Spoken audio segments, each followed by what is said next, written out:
Escuchen esto.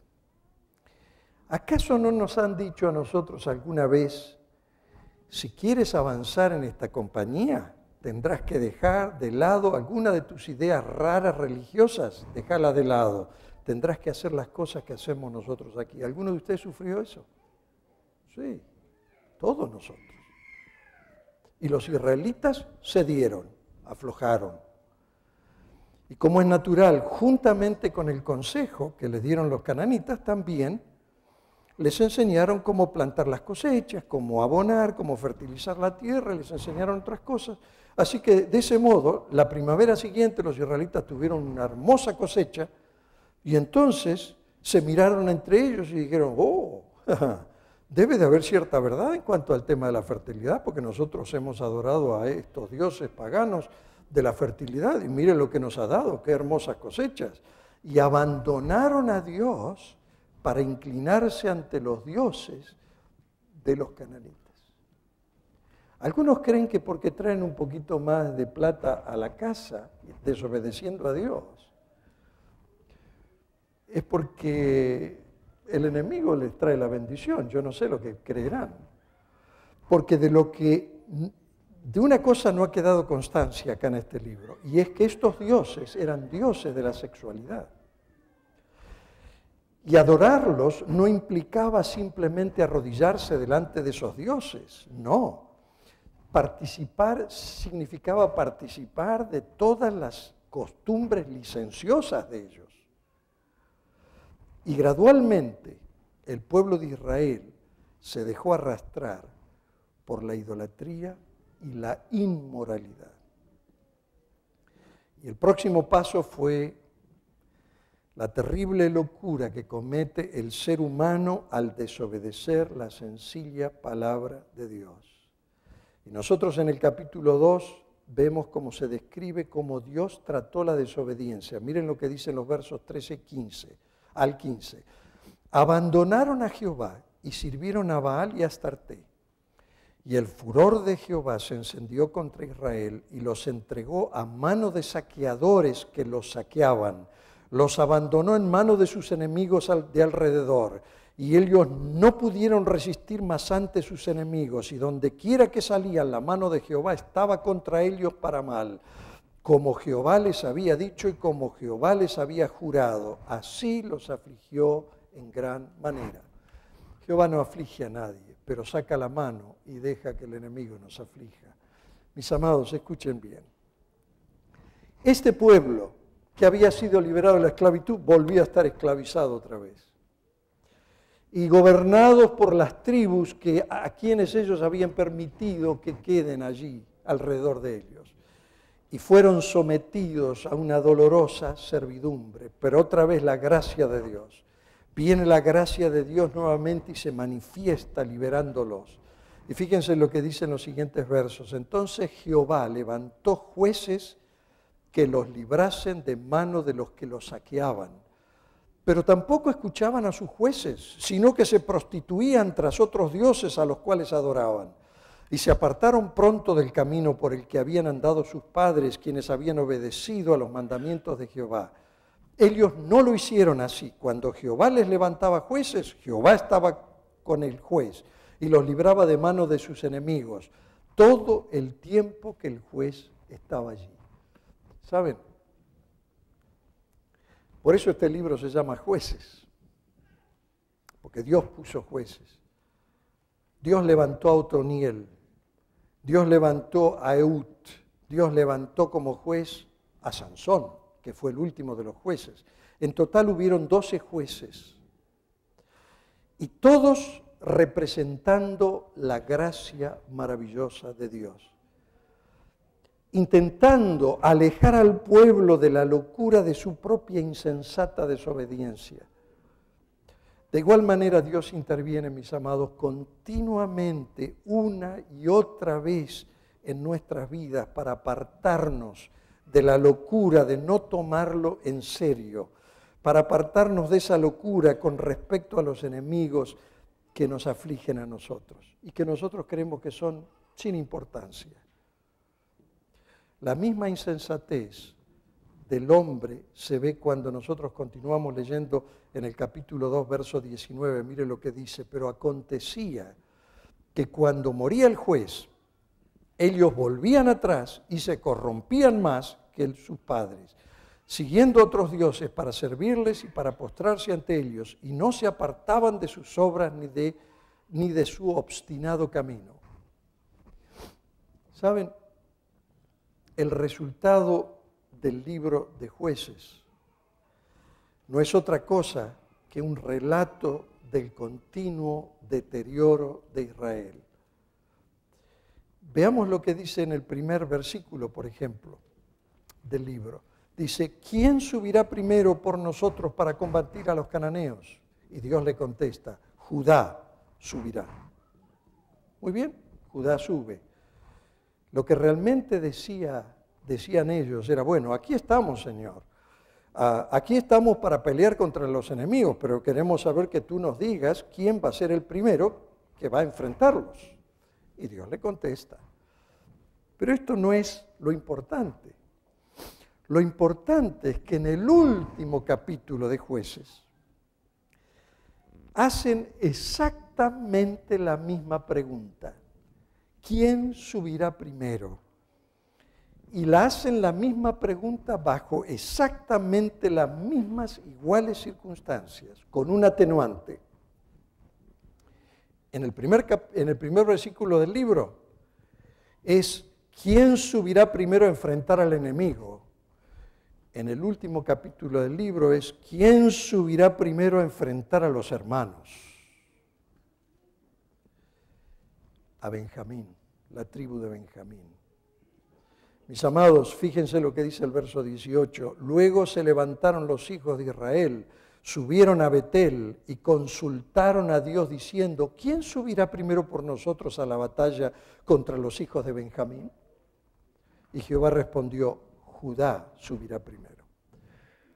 Yo no sé, yo estoy seguro que ustedes ya lo están viendo porque la palabra va más lento que el pensamiento, pero esta fue realmente la señal del deterioro del pueblo que había luchado contra sus enemigos y que ahora batallaba no solamente batallaban contra sí mismos, algo que sucede, mis amados, con tristeza, con mucha frecuencia en la experiencia cristiana.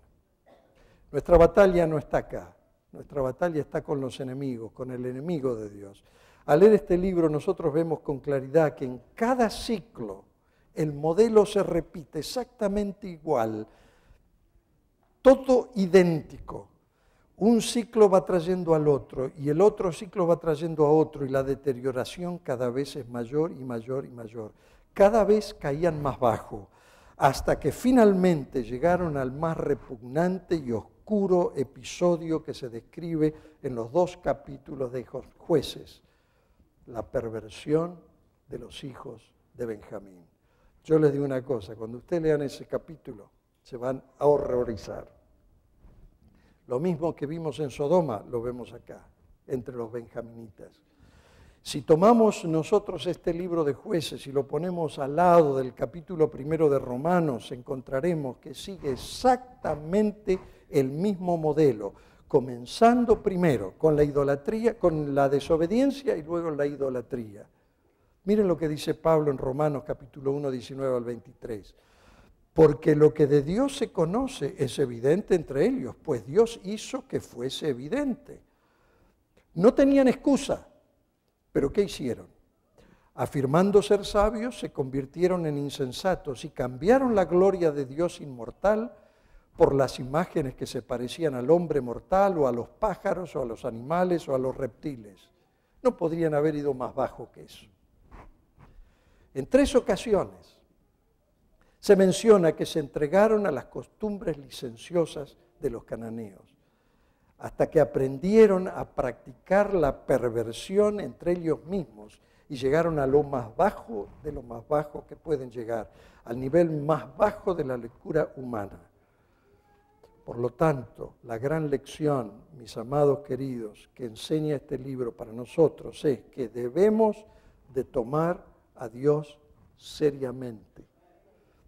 Cuando nos habla acerca de nuestros enemigos, Puede ser que nuestros enemigos no vengan con una espada y con una arma, pero tenemos enemigos con los cuales luchar. Y yo quiero decirle que Jesucristo vino para salvarnos, para salvarnos de nuestros pecados, de acuerdo a la Escritura. Él vino, pero no para que nos conformemos y vivamos sumergidos y sumidos en el pecado. Vino para separarnos del pecado, vino para que no nos casáramos con el pecado, por usar la misma ilustración, para que no tomemos las cosas como que son triviales, que es, bueno, el Señor guiña el ojo y no ve lo que nosotros hacemos. Y lo peor es que gradualmente nos alejamos de la intervención de la gracia de Dios, mientras neciamente tomamos el camino hacia la ruina, que eso fue el título que le puse a este mensaje, porque ese es el camino del que desobedece a Dios, el camino hacia la ruina, que nos llevará finalmente al colapso moral. Y déjenme decirles algo, el sábado pasado, un grupo de hermanos aquí fuimos a la iglesia de Fresno Hispana. Había un seminario que iba a dar el pastor Falkenberg y fuimos. En un momento de la conversación con alguien me enteré de 2 siervos de Dios, 2 pastores, que habían caído los 2 en adulterio y habían sido expulsados del ministerio. Y aquí viene mi conclusión. Yo personalmente creo que esa es la respuesta al colapso repentino que se produce en la vida de hombres y de mujeres que aparentemente son destacados, al menos exteriormente, cuando de repente se produce un terrible colapso moral en sus vidas. Y nosotros nos preguntamos, ¿qué sucedió? ¿Qué sucedió? ¿Cómo pasó esto? Se produjo un deterioro interior que siguió exactamente el mismo modelo, el mismísimo patrón de conducta que aparece en el libro de Jueces. Exactamente igual. Yo creo que no hay ni uno solo de nosotros aquí presente esta mañana que no nos estemos preguntando a nosotros mismos, ¿me estará sucediendo a mí, Señor, esto? ¿Me estará sucediendo a mí? Yo me lo estoy haciendo esa pregunta a mí. ¿Me estaré engañando a mí mismo? ¿Será que no he tenido la victoria total, sino apenas una victoria parcial, que creo que porque dejé cosas del mundo ya tengo la victoria, pero sigo practicando cosas que no son la victoria total y mis enemigos están ganando territorio en mi vida? Posiblemente existen aspectos en nuestra vida para los que racionalizamos y decimos, bueno, mira, Señor, después de todo esto no es importante. Yo no sé por qué me molestas con ese tema de mi impaciencia. Después de todo, yo nací así. O yo no sé por qué tú no me dejas tranquilo con eso de que tengo que perdonar a fulano de tal. O por mi tendencia a la lascivia. ¿Por qué me molestas por mi tendencia a la lascivia? Y ahí cultivamos esos enemigos pequeños que finalmente nos van a llevar al colapso moral final. Porque nadie cae de golpe. Estos 2 pastores que cayeron no cayeron de golpe. El deterioro fue largo hasta que finalmente, ¡pum!, se produjo la hecatombe. Mis amados, si esa es nuestra actitud, nos exponemos a algo peligroso. Y al menos que prestemos atención a la voz que nos está advirtiendo, descubriremos en nuestra vida espiritual, tarde o temprano, que lo que le sucedió al pueblo de Israel en el libro de los Jueces, de que transitaron por un camino equivocado, nos puede pasar a nosotros y que nuestra vida puede llegar a ser una ruina moral también. Mi esperanza es que al leer este libro nos veamos a nosotros mismos, nos estudiemos nuestro propio corazón, nos veamos reflejados en este libro, entendamos de una buena vez que a Dios hay que hacerle caso, que no podemos minimizar sus principios, que no podemos decir, bueno, Él lo dice, pero yo veo que la sociedad practica. Permítanme que les diga algo y con eso cierro. Debemos recordar que nuestro próximo libro de estudio va a ser Ruth.